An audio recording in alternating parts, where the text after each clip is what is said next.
പാലാരൂപതയുടെ ജാഗ്രതാ സമിതിയിലെ 50 അംഗങ്ങളാണ് നവീന പിതാവിൻ്റെ നേതൃത്വത്തിൽ ഇവിടെ സമ്മേളിച്ചത്. ആ ജാഗ്രതാ സമിതിയിലെ സമ്മേളനത്തിൻ്റെ പ്രധാനപ്പെട്ട ഒരു ചുമതല ഇതുവരെ നടന്ന കാര്യങ്ങളൊന്ന് അപഗ്രഥിക്കുക എന്നായിരുന്നു. അതെല്ലാം അപഗ്രഥിച്ചു. ഇതുവരെയുള്ള നമ്മുടെ നടപടിക്രമങ്ങളിൽ ആ സമിതി വലിയ സംതൃപ്തി രേഖപ്പെടുത്തി. അതോടൊപ്പം തന്നെ നിയമപരമായിട്ട് നമുക്ക് മുമ്പോട്ട് പോകേണ്ട കാര്യങ്ങളിൽ വീഴ്ചകൾ വരുത്തരുത് എന്ന് സമിതി പ്രത്യേകമായിട്ട് ആവശ്യപ്പെട്ടു. മാത്രമല്ല അവിടെ നമുക്ക് പൂഞ്ഞാറിലൊരു സപ്പോർട്ടിംഗ് സിസ്റ്റം ആവശ്യമാണ് എന്നുള്ള ബോധ്യത്തിൽ അഭിനന്ദ പിതാവ് ആ തീരുമാനം പിതാവിൻ്റേത് അറിയിച്ചു.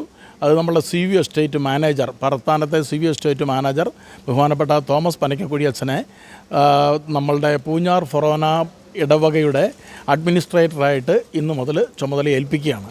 അത് വികാരിച്ചുകൊണ്ട് ചേർന്ന് കാര്യങ്ങൾ നിർവഹിക്കുവാൻ അദ്ദേഹത്തിന് സാധിക്കും. അദ്ദേഹത്തിന് മറ്റ് കൺസൾട്ടേഷൻസ് ആവശ്യമുള്ളതൊക്കെ രൂപതയിൽ നിന്നോ നമ്മുടെ ലീഗൽ എക്സ്പേർട്സിൽ നിന്നൊക്കെ സമയാസമയങ്ങളിൽ നമ്മൾ ലഭ്യമാക്കുകയും ചെയ്യും. അപ്പോൾ ഈ കഴിഞ്ഞ ദിവസങ്ങളിൽ ഇടവക പൊതുയോഗം കൂടിയ ആ തീരുമാനങ്ങളോട് ഇപ്പോഴത്തെ ജാഗ്രതാ സമിതി ആ തീരുമാനങ്ങളുടെ ആ വഴിക്ക് തന്നെയാണോ തീരുമാനങ്ങൾ മാറ്റിയതും അല്ലെങ്കിൽ അങ്ങനെ ആയതും? ഇടവക പൊതുയോഗം കൂടിയത് അവരുടെ ഒരു ആഗ്രഹങ്ങളും അവരുടെ ആശങ്കകളും ഒക്കെ പങ്കുവയ്ക്കാനാണല്ലോ. അവിടെ അത്യാവശ്യം അവരുടെ അഭിലാഷങ്ങൾ ഒക്കെ അറിയിച്ചു. അവിടെ പ്രത്യേകമായിട്ടുള്ള നമ്മുടെ ഒരു തീരുമാനങ്ങളല്ലല്ലോ വരുന്നത്.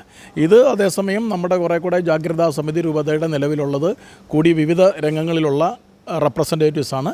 അവർ കൂടി ഇത്തരം ചില കാര്യങ്ങൾ പങ്കുവയ്ക്കുകയും ഒപ്പം ചില തീരുമാനങ്ങളെ ശക്തിപ്പെടുത്തുകയും ഒപ്പം പുതുതായിട്ട് അവർ അഭിലഷിക്കുന്ന ആഗ്രഹിക്കുന്ന ചില കാര്യങ്ങൾ അറിയിക്കുകയുമാണ് ചെയ്തിരിക്കുന്നത്.